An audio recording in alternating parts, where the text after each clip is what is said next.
আজকের ক্লাসে বাঁকুড়া খ্রিস্টান কলেজিয়েট স্কুলের সেকেন্ড পার্টটা আলোচনা করব। এই সেটে ম্যাক্সিমাম প্রশ্নগুলো কিন্তু মডেল সেটে ছিল, ফলে দেখো আজকে কয়েকটা প্রশ্ন নতুন আছে, সেই নতুন প্রশ্নগুলো করে দিচ্ছি, বাকিগুলো তো অলরেডি করে দিয়েছি। আজকেই শেষ হয়ে যাবে সেকেন্ড সেটটা, দেখো মানে 1 নম্বর স্কুল শেষ হয়ে যাবে। তাহলে সেকশন বি থেকে শুরু হবে।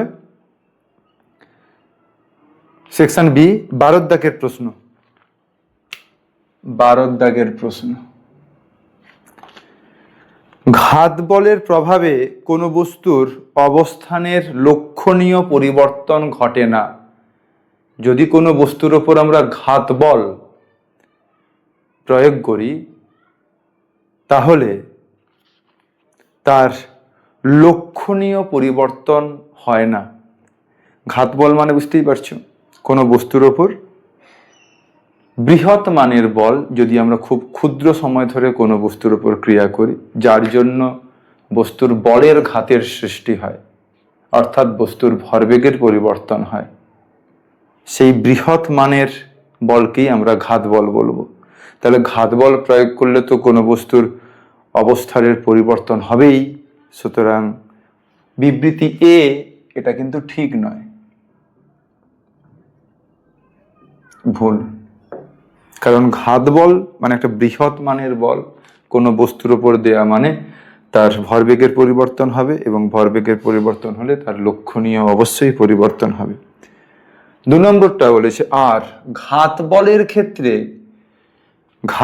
ক্ষেত্রে বল প্রয়োগের সময় খুব ছোট হয়। এটা ঠিক, ঘাত বলের ডেফিনেশনটাই সেটা, যে আমরা অনেক বেশি পরিমাণ বল ক্ষুদ্র সময় ধরে কোনো বস্তুর উপর যদি আমরা প্রয়োগ করি, সেই বলটাকে আমরা ঘাত বল বলবো। এই ঘাত বলের প্রভাবে কোনো বস্তুর ভরবেগের পরিবর্তন অর্থাৎ বলের ঘাতের সৃষ্টি হয়। সুতরাং এক্ষেত্রে অপশন ডি হবে, এটা হবে ঠিক, এটা হচ্ছে সঠিক। তার মানে অপশন ডি হলো কারেক্ট। 13, কোনো বস্তু সুষম বৃত্তীয় গতির ক্ষেত্রে, সুষম বৃত্তীয় গতি মানে কোনো বস্তু বৃত্তাকার পথে আবর্তন করছে, তার দ্রুতি একই আছে। সুষম বৃত্তীয় গতি মানে কোনো বস্তু বৃত্তাকার পথে যখন আবর্তন করছে সেক্ষেত্রে তার দ্রুতিটা কিন্তু একই আছে, মানটা একই আছে, প্রতিটা পয়েন্টে একই আছে। বোঝা গেল? তাহলে ভরবেগ ভেক্টর রাশি, তাহলে এই জায়গায় তার ভরবেগটা কোন দিকে হবে? যেদিকে স্পর্শকটা কাজ করছে, অর্থাৎ এখানে ভরবেগ এই দিকে কাজ করছে, এখানে ভরবেগ এই দিকে কাজ করছে। যেটা ভেক্টর রাশি সেটা সুষম বৃত্তীয় গতিপথ হলেও সেটা পরিবর্তিত হবে, কারণ বেগের মান একই থাকলেও দিক পরিবর্তন হচ্ছে, তবেই তো তার কেন্দ্রাভিমুখী ত্বরণ সৃষ্টি হচ্ছে, যে ত্বরণটাকে আমরা অভিকেন্দ্র ত্বরণ বলছি। অর্থাৎ সুষমবৃত্তীয় গতির ক্ষেত্রে রৈখিক ভরবেগ পরিবর্তিত হবে, কিন্তু গতিশক্তি অপরিবর্তিত থাকবে, কারণ ভরবেগটা একটা ভেক্টর রাশি, P vector equals to M V, আর কাইনেটিক এনার্জি সমান হাফ এম ভি স্কোয়ার সমান half M V vector dot V vector. বুঝতে পেরেছ? এটা স্কেলার রাশি, তাহলে স্কেলার রাশিটা কিন্তু অপরিবর্তিত থাকবে, অর্থাৎ ভি স্কোয়ারের মান অপরিবর্তিত আছে, সেটা দিকের উপর নির্ভর করছে না, কারণ দুটো ভেক্টর রাশির ডট গুণফলটা কি হয়? স্কেলার রাশি।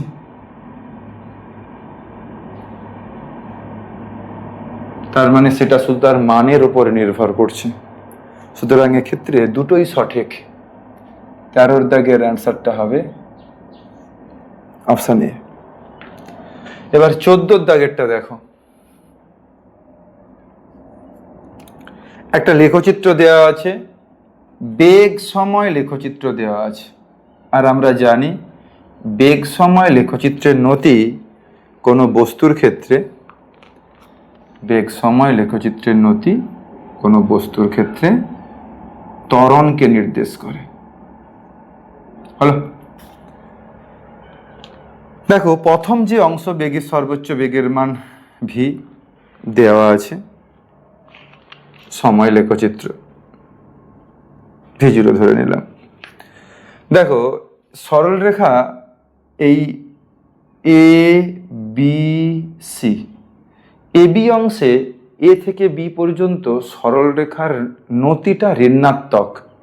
নতি ঋণাত্মক মানে কি হচ্ছে, হয় বেগ হ্রাস পাচ্ছে, না হলে ত্বরণটা বিপরীত দিকে কাজ করছে। মানে এই যে লেখচিত্র, এ বি লেখচিত্রটা কখন হয়, একটা বস্তুকে যদি তুমি উপর দিকে ছুঁড়ে দাও, তারপর আবার যদি হাতে ফিরে আসে, তখন কিন্তু এই এ বি লেখচিত্রটা হয়। মানে এক্ষেত্রে যখন ওপরের দিকে যাচ্ছে, তার ত্বরণ নিচের দিকে কাজ করছে। মানে বস্তুর গতির অভিমুখ আর ত্বরণ যদি বিপরীত দিকে হয়, এই এ থেকে বি পর্যন্ত এই যে অংশটা, একটা বস্তুকে উপর থেকে ছুঁড়লে, ওপরের দিকে ছুঁড়ে দিলে, তার একটা বেগের মান ছিল V equals to U minus GT, V equals to U minus GT. এই এ বি অংশটা এটাকে ইন্ডিকেট করছে। সর্বোচ্চ বেগ ছিল একটা সময় পর, মানে ভি জিরো বাই জি সময় পর সে স্থিরাবস্থায় হলো, আবার নিচের দিকে নামছে, সময় বাড়ছে, বেগের মান বাড়ছে, কিন্তু অভিমুখটা আলাদা। উপরেরটাকে আমরা পজিটিভ ধরছি আর নিচেরটাকে আমরা নেগেটিভ দিক ধরছি। বুঝতে পেরেছ? তার মানে স্লোপ ঋণাত্মক হচ্ছে। তার মানে দেখো, এই এ বি অংশ যেটা, এটাকে নাম দিয়েছে 1 নম্বর, এটাকে নাম দিয়েছে 2, এটা 3, এটা হচ্ছে 4। এই 1 এবং 2 মানে এই সময় পর্যন্ত 2 সেকেন্ড, যদি এটা সময়টাকে 2 সেকেন্ড ধরে নিই, তাহলে 2 সেকেন্ড পর ও আবার হাতে ফিরে এসছে, এইভাবে ভাবতে পারি। তার মানে তার ত্বরণের লেখচিত্রটা হচ্ছে কোনটা, ঋণাত্মক দিকে হবে ত্বরণ। স্লোপটা নেগেটিভ হচ্ছে। একটা সরলরেখার স্লোপ পজিটিভ হয় কোথায়, ফার্স্ট আর থার্ড কোয়াড্রেন্টে, আর সেকেন্ড আর ফোর্থ যদি হয় তখন আর নেগেটিভ স্লোপ। তার মানে এখানে জিটাকে আমরা নেগেটিভ দিকে দিচ্ছি, অর্থাৎ অ্যাক্সিলারেশন যেটা। আর বেগ সময় লেখচিত্র যদি সরল রৈখিক হয়, তার মানে তার ত্বরণ বা মন্দন যাই হোক না কেন সেটা ধ্রুবক হবে, তার মান কিন্তু অপরিবর্তিত থাকবে। এবার যখন 2 থেকে 4 পর্যন্ত দেখো স্লোপ ধনাত্মক, তার মানে বেগের মান ক্রমশ বাড়ছে, বেগের মান ক্রমশ বাড়ছে, স্লোপ ধনাত্মক, তার মানে ত্বরণ পজিটিভ। তার মানে এটা 1, 2, 3, 4 হলো। তার মানে অপশন এ হচ্ছে কারেক্ট। ব্যাপারটা বুঝতে পেরেছ? যে একটা বস্তুকে যদি ওপর দিকে ছুঁড়ে দেওয়া হয়, তাহলে বেগ হ্রাস হয়, V equals to minus GT.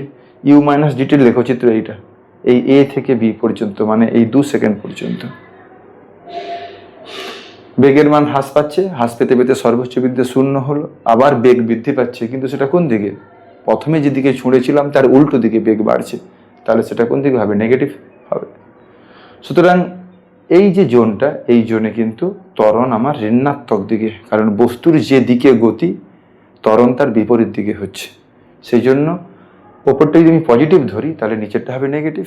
কিন্তু যেহেতু লেখচিত্রটা সরল রৈখিক লেখচিত্র মানে ত্বরণ ধ্রুবক, তাই ত্বরণের মান কনস্ট্যান্ট, কিন্তু অভিমুখটা বিপরীত। কার বিপরীত? বস্তুকে প্রাথমিক অবস্থায় যেদিকে ছুঁড়েছিলাম তার সাপেক্ষে বিপরীত। সেই কারণের জন্য 2 সেকেন্ড পর্যন্ত ত্বরণ বিপরীত দিকে হচ্ছে। তারপর আবার যখন ওপর দিকে উঠছে, বেগের মানটা নিচের দিকে ছিল, সে কোনো কারণে সে আবার যখন ওপরের দিকে উঠছে, তখন এই বি থেকে সি পর্যন্ত লেখচিত্রটা দেখো, যে এই কন্ডিশানে তার স্লোপ, যেটা স্লোপ কাকে বলে, যে এক্স অক্ষের সঙ্গে বা সময় অক্ষের সঙ্গে যে কোণ তৈরি করে তার ট্যানজেন্টকে স্লোপ বলা হয়। আর এইখানে যে কোণটা তৈরি করেছে, দেখো এক্স অক্ষের সঙ্গে যে কোণটা তৈরি করেছে, এই কোণটা কি হচ্ছে, এটা থিটা গ্রেটার দেন 90 ডিগ্রি। এই সরলরেখাটা এক্স অক্ষের সঙ্গে যে কোণটা তৈরি করেছে সেটা থিটা গ্রেটার দেন 90 ডিগ্রি, মানে তার স্লোপটা নেগেটিভ স্লোপ, মানে ত্বরণটা ঋণাত্মক দিকে হবে। এইখানে যে স্লোপটা এক্স অক্ষের সঙ্গে থিটা লেস দেন 90 ডিগ্রি, তার মানে ত্বরণটা পজিটিভ হবে। সেই কারণের জন্য লেখচিত্র অপশান এ কারেক্ট হলো। এটা 14টা হলো। 15টা খুব সহজ। বলছে ওপরের দিকে গতিশীল একটা লেফটের বেগ সময় লেখচিত্র দেওয়া আছে। তাহলে বেগ সময় লেখচিত্রের ক্ষেত্রফল তার অতিক্রান্ত পথকে নির্দেশ করে, মানে সরণ একমাত্রিক গতি। প্রথমে তার বেগ, যেহেতু যদি আবার নিচের দিকে নেমে আসতো তাহলে কিন্তু আমি এটা ক্যালকুলেশন করতে পারতাম না, তখন আমাকে চিহ্নের সাহায্য নিতে হতো, বুঝতে পেরেছ? সেটাও হতো, তখন আমাকে ধনাত্মক আর ঋণাত্মক চিহ্ন ধরতে হতো। এখানে পুরোটাই ধনাত্মক দিকে আছে, মানে তার অভিমুখ পরিবর্তিত হয়নি। লেখচিত্র থেকে তার বেগ সম্পর্কে কি ধারণা পাওয়া যেতে পারে? স্থিরাবস্থা থেকে সে যাত্রা শুরু করেছিল, তার বেগ সময় লেখচিত্র সরল রৈখিক, মানে 2 সেকেন্ড পর্যন্ত সে সমতরণে তার বেগ বেড়েছে, 2 সেকেন্ড থেকে 8 সেকেন্ড পর্যন্ত সমবেগে গেছে, তারপর মন্দীভূত হয়েছে, 10 সেকেন্ডে গিয়ে স্থিরাবস্থায় এসছে। ওকে, এটা একটা অভিমুখেই তার গতিকে নির্দেশ করছে। কে ক্লিয়ার? তাহলে এখন দেখো, তাহলে তার 10 সেকেন্ডে মোট যে উচ্চতা, মানে তার মোট যে অতিক্রান্ত পথ, সেটাই হবে তার সর্বোচ্চ উচ্চতা। তার এখানে তার সর্বোচ্চ উচ্চতা সমান ভিটি লেখচিত্রের ক্ষেত্রফল। ভিটি লেখচিত্রের যে ক্ষেত্রফল সেটাই তার অর্জিত সর্বোচ্চ উচ্চতা। তাহলে ট্রাপিজিয়াম ওটা। তাহলে ট্রাপিজিয়ামের ফর্মুলা কি, ক্ষেত্রফলের ফর্মুলা কি? না হাফ ইন্টু সমান্তরাল বাহুদ্বয়ের যোগফল।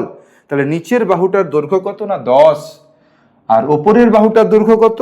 না 2 থেকে 8, মানে 6 ইন্টু উচ্চতা মানে 2, তার মানে 16 metre. Option A is correct. সঠিক উত্তরটা এ হলো।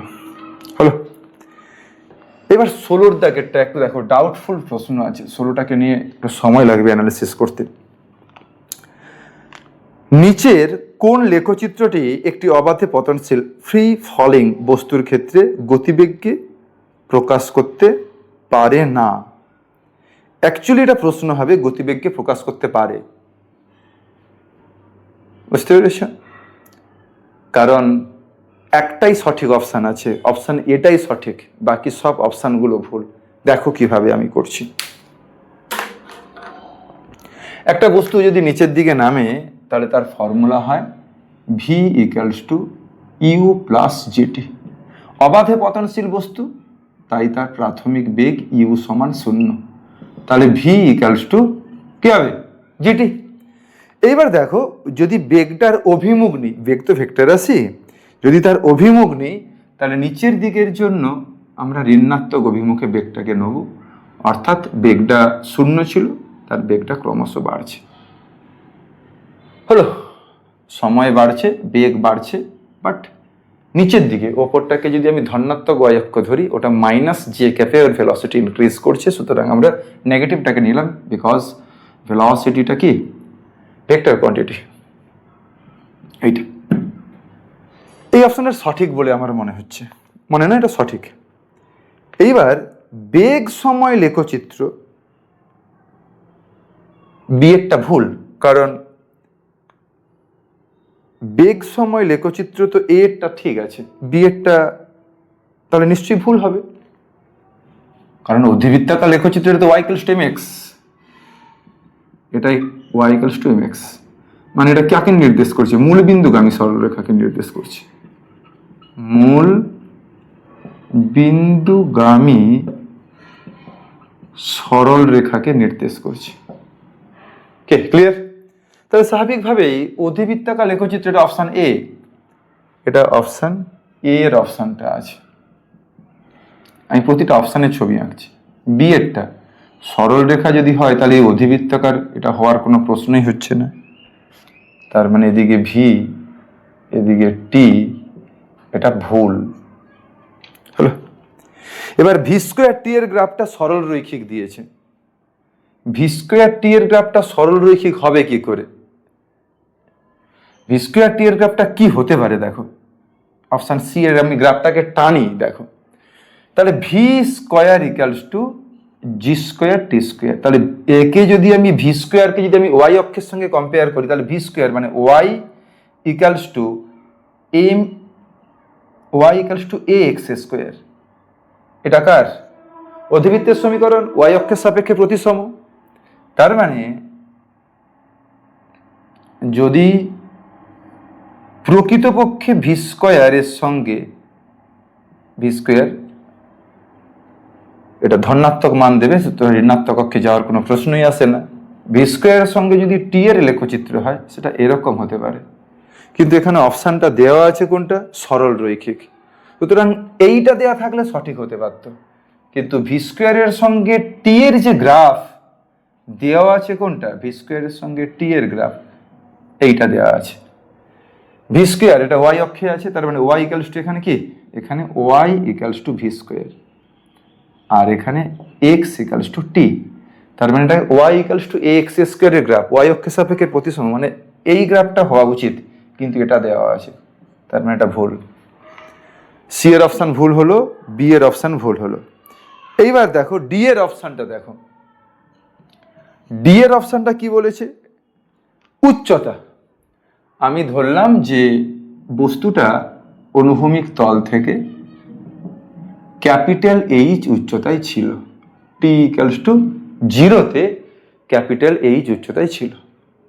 তুমি ওকে ফ্রিলি ফল করতে দিয়েছো, তাহলে ও স্মল টি সময়ে নিচের দিকে নেমেছে, S equals to half GT square এইখানে আছে।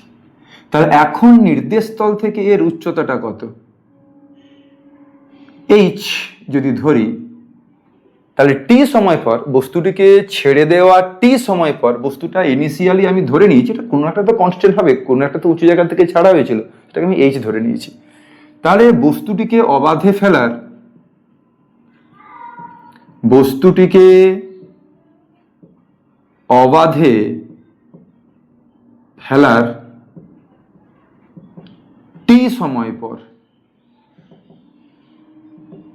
টি সময় পর নির্দেশ তল থেকে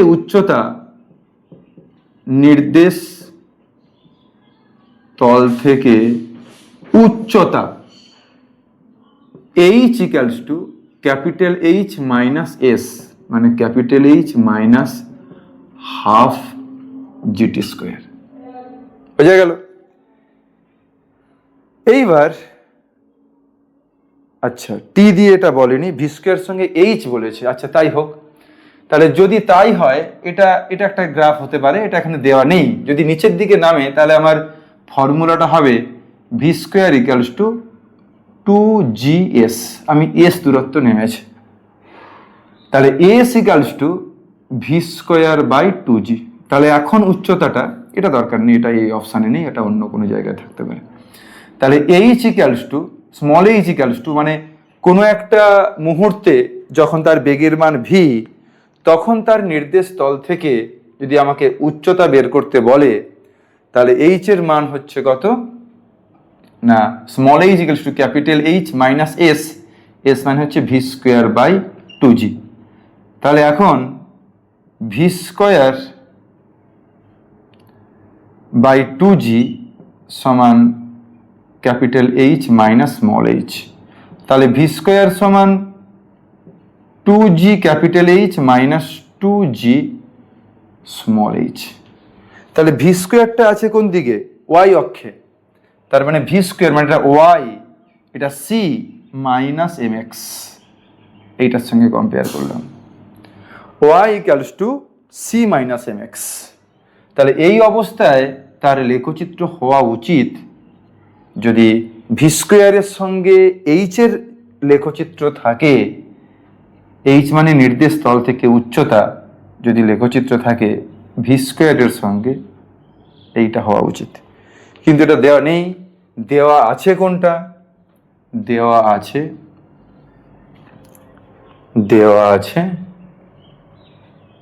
এইটা। বুঝতে পেরেছ? সুতরাং এইটা দেওয়া আছে ভি স্কোয়ারের সঙ্গে এইচ। সুতরাং এটাও ভুল হয়ে গেল। এটা দেয়া থাকলে ঠিক হতে পারত। তাহলে সঠিক গ্রাফ কি হবে? ভুল গ্রাফ কোনগুলো, কেন ভুল? কেবলমাত্র সঠিক অপশান এ, বাকিগুলো কিন্তু ভুল। তার মানে অবাধে পতনশীল বস্তুর ক্ষেত্রে তার গতিবেগ প্রকাশ করতে পারে অপশান কোশ্চেনটা হওয়া উচিত ছিল, এবং তখন সঠিক উত্তর হবে এ এরটা। তাই প্রশ্নটা ওই পারে না ওটা হবে না, পারে হবে। বুঝতে পেরেছ? পারে না ওটা হবে না, যে কোন গ্রাফটা তার গতিবেগকে প্রকাশ করতে পারে সে অবস্থা যদি প্রশ্নটা থাকতো তাহলে সঠিক উত্তরটা এ হতো। কারণ বিটাও পারে না, সিও পারে না, ডিও পারে না। কেন পারে না গ্রাফটা ভালো করে বুঝবে, আশা করছি বুঝতে পেরেছ। এবার 17 কোশ্চেনটা দেখো। 17 কোশ্চেনটা আগের পেজেই ছিল, সেম প্রশ্ন। আমার যোগ আছে, তুমি যোগ করে দেবে সিম্পলি। দেখবে তিনটাকে যোগ করলে আমার হচ্ছে 665.721। এটা যোগফল হচ্ছে। আমাদের তাৎপর্যপূর্ণ সংখ্যায় আমাদের যোগের ক্ষেত্রে বা বিয়োগের ক্ষেত্রে নিয়ম কি? দশমিকের পর ন্যূনতম তাৎপর্যপূর্ণ সংখ্যায় প্রকাশ করতে হবে এবং তারপর তাকে রাউন্ড অফ আসন্ন মানে করতে হবে। তাহলে এক্ষেত্রে আমার এই 4টা হবে। দশমিকের পর ন্যূনতম তাৎপর্যপূর্ণ সংখ্যা মানে ন্যূনতম ঘর কটা আছে? একটা আছে। কোনটায় আছে না? প্রথমেরটাতেই আছে। প্রথমেরটাতে দশমিকের পর একটা ঘর, তারপরটা দুটো ঘর, তারপরটা 3টা ঘর। তাহলে একটা ঘরে প্রকাশ করতে হবে। তাহলে তাৎপর্যপূর্ণ সংখ্যা এই যোগফলটা দাঁড়াবে কত না 665.7। তাহলে কতগুলো ডিজিট হলো? 4টা ডিজিট হলো। দেখো প্রশ্নগুলো কিন্তু যে খুব কঠিন তা নয়, একটু একটু আস্তে আস্তে করে করলে কনফিডেন্স আসবে। দেখো আমি আগের দিন এই 18 অঙ্কটা আমি খুব ভালো করে অ্যানালিসিস করে দিয়েছিলাম এবং বলেও দিয়েছিলাম, তবু একটু আজকে বলে দিচ্ছি। আজকে সঠিক উত্তর দেওয়া আছে। একটা তলের ওপর একটা ব্লক আছে, তাই তো? তাহলে ব্লকটা ওদের আপেক্ষিক গতির সৃষ্টি হবে। কারণ আমি যদি ধরেই নিই যে এর মান 8 মিটার পার সেকেন্ড স্কোয়ার ও ব্লকটা ওর সঙ্গে একসঙ্গে গতিশীল, তাহলে ওর ওপর অলিক বল কাজ করছে কত? তাহলে অলিক বলের মান যদি সীমাস্থ ঘর্ষণ বলের থেকে আমার যদি সীমাস্থ ঘর্ষণ বল যদি সাফিসিয়েন্ট যদি না হয়, তাহলে সেক্ষেত্রে বস্তুটা ওর উপর কখনোই থাকবে না। কারণ এই অবস্থায় ওর অলিক বলের মান বেশি হয়ে যাচ্ছে। কারণ তার অলিক বলের মান 1 কেজি ভরের বস্তুর উপর অলিক বলের মান, অলিক বল 1 কেজির ওপর অলিক বলটা হবে কত বন্ধু? MA মানে 8 নিউটন। কিন্তু তার ম্যাক্সিমাম যে ফ্রিকশন, লিমিটিং ফ্রিকশন, সর্বোচ্চ ঘর্ষণ বল কত? সর্বোচ্চ ঘর্ষণ বল অলিক বলটা কাজ করবে কোন দিকে? পেছনের দিকে। এইটা কাজ করবে পেছনের দিকে, অলিক বল কাজ করবে। আর ঘর্ষণ বল কাজ করবে কোন দিকে? সামনের দিকে।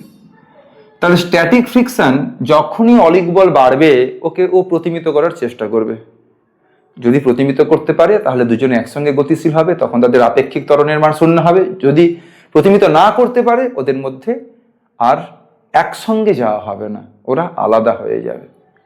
এবং ওই অবস্থায় ওই ঘর্ষণ বল যে ত্বরণ সৃষ্টি করবে সেটাই ওর ত্বরণ হয়ে যাবে। ওকে, তাহলে দেখি এখন লিমিটিং ফ্রিকশনটা এফএসটা কত না মিউ ইন্টু এন। মিউটা কত দেওয়া আছে? 0.6। সেম প্রবলেম আগের দিন তাই করেছিলাম। 0.6 ইন্টু 1 ইন্টু জি, মানে এটা বসালে এটা আমার কত? 6 নিউটন। তাহলে দেখো অলিক বলের মান বেশি, স্ট্যাটিক ফ্রিকশন কম। তাহলে নিশ্চয়ই ওরা ওই ছোট ব্লকটা ওই অনুভূমিক তলের উপর কিন্তু থাকতে পারবে না। ওদের আপেক্ষিক গতির সৃষ্টি হবে, মানে ব্লক মানে তলটা তার ত্বরণ নিয়ে যাবে আর সামনের দিকে ওই একই অভিমুখে ওপরের যে ছোট ব্লকটা সে কত ত্বরণ নিয়ে যাবে? তাহলে তার ত্বরণের মান কত হবে না তার এই ঘর্ষণ বল বাই ভর। তার মানে ছোটটার যে ত্বরণ এ ব্লক সমান এফ ওটা এফ কাইনেটিক বা এস দুটোই একই ভ্যালু এখানে ধরে নিচ্ছি। তার মানে কত না 6/m, 6 metre per second square. তাহলে ঘর্ষণ বলের জন্য ছোট ব্লকটা সামনের দিকে যাবে কত না, এই ব্লকটা সামনের দিকে গতিশীল হবে, এ ব্লক, এটা হবে 6 মিটার পার সেকেন্ড স্কোয়ার। আর নিচের যে তলটা সেটা সে constant acceleration 8 metre per second square নিয়ে যাচ্ছে। তাহলে এদের মধ্যে আপেক্ষিক ত্বরণ তাহলে কি বলেছে, তাহলে তলের সাপেক্ষে, তাহলে তলের সাপেক্ষে, তবে তলের সাপেক্ষে ব্লকটির ত্বরণ, তাহলে দেখো, তাহলে তলের সাপেক্ষে ব্লকটির ত্বরণ মানে acceleration of block with respect two surface সমান এ ব্লক মাইনাস এ সারফেস। যদি আমি সামনের দিকটাকে আই ক্যাপ ধরে নিই তাহলে এটা হয়ে যাচ্ছে 6i cap minus 8i cap, মানে -2i cap metre per second square. কথাটার মানে কি না, তলের সাপেক্ষে block 2 metre per second square ত্বরণে পিছিয়ে যাবে, মানে ওর ত্বরণটা কম হচ্ছে, মানে ও ক্রমশ পিছিয়ে যাবে। আর ত্বরণ, আপেক্ষিক ত্বরণের মানটা কোনটা, এটা মাইনাস কতটার মানে কি না, ওরা নিজেরা যে দিকে যাচ্ছে তার বিপরীত দিকে আপেক্ষিক ত্বরণ কাজ করবে। বুঝলাম, এখানে তার পরম মানটা দিয়েছে, তাই রাইট অপশন বি, এখানে অপশন ঠিক আছে, কোনো অসুবিধা নেই। এরপর 19-এর প্রবলেমটা দেখো।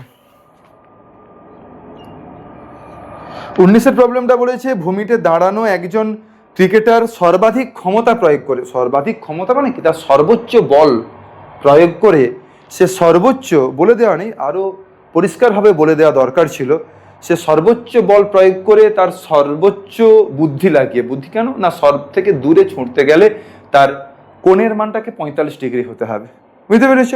সব থেকে বেশি দূরে সে ছুঁড়েছে, সব থেকে বেশি দূরে। আমাদের রেঞ্জের ফর্মুলা কি ছিল না, u² sin 2α/g। তাহলে আর সর্বোচ্চ হবে আর ম্যাক্স sin 2α মান কত হবে, 1 হবে, অর্থাৎ 45 ডিগ্রি কোণে ছুঁড়লে আলফা ইকালস টু যদি 45 ডিগ্রি হয়, sin 2α যদি 1 হয়, আর ম্যাক্স হবে কত না u²/g, সেটা দেওয়া আছে কত না 100 মিটার।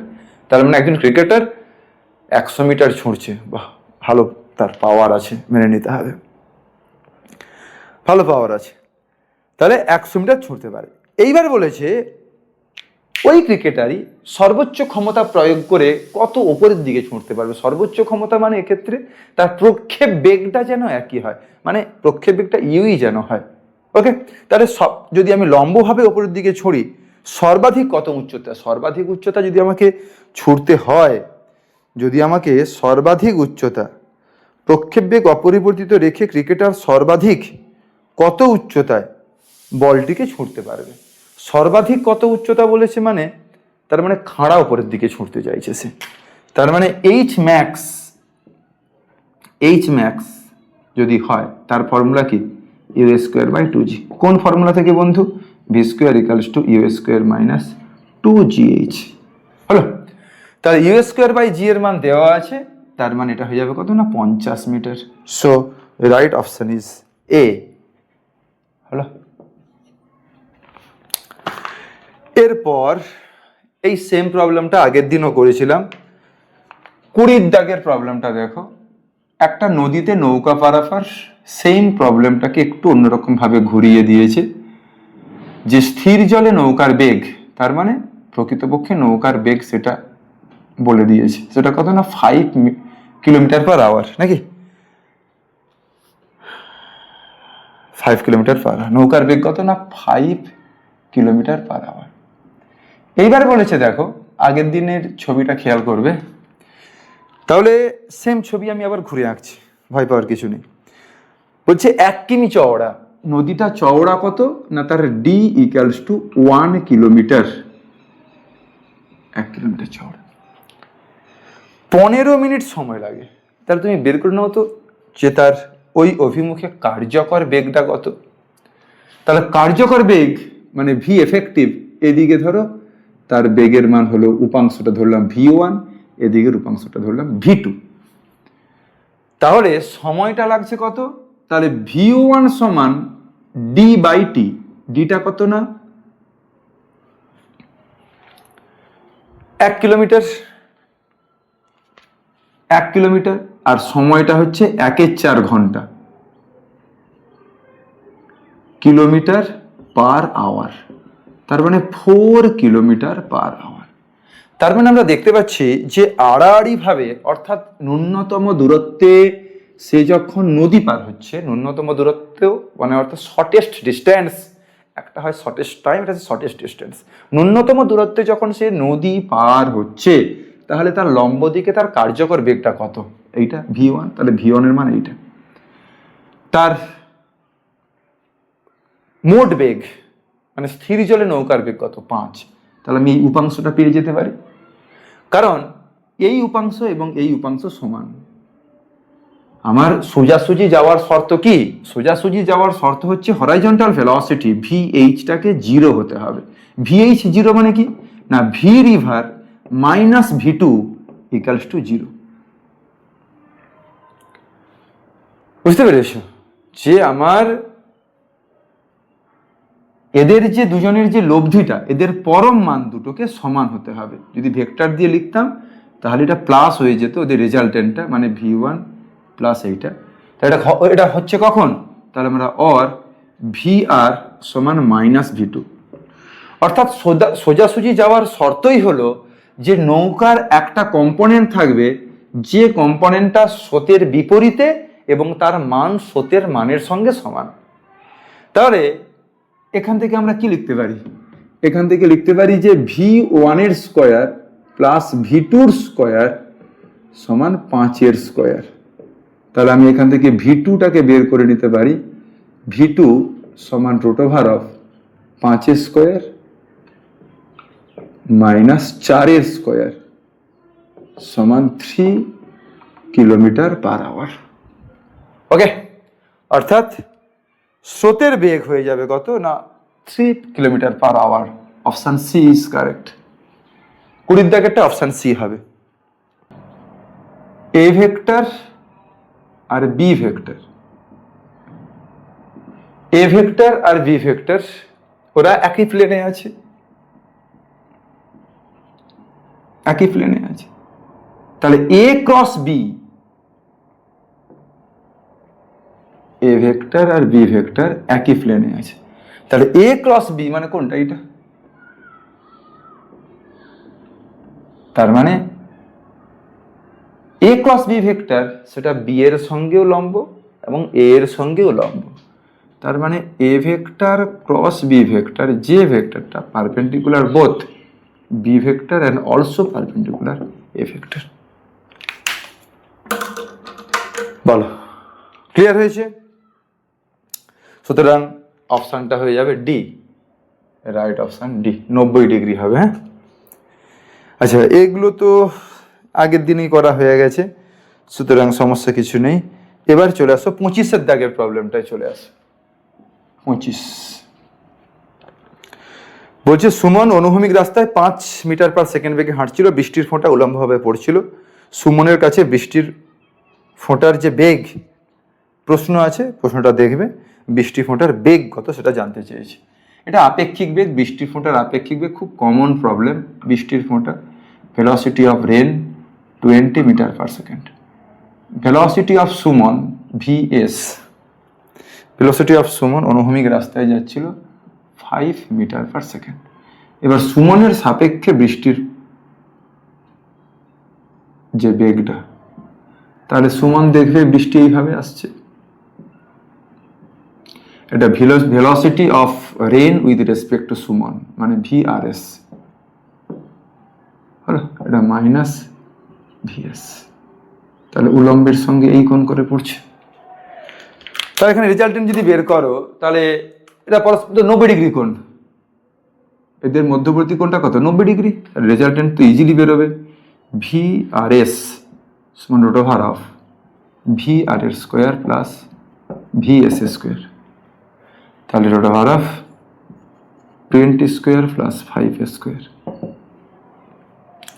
তার মানে রুট ওভার অফ 425, তার মানে 400 প্লাস 25, তার মানে এটাকে লেখা যেতে পারে এইভাবে 400 প্লাস 25, তার মানে 400-র জন্য 20 প্লাস 25 আছে, 25টাকে উপরে 2 × 20 হলো।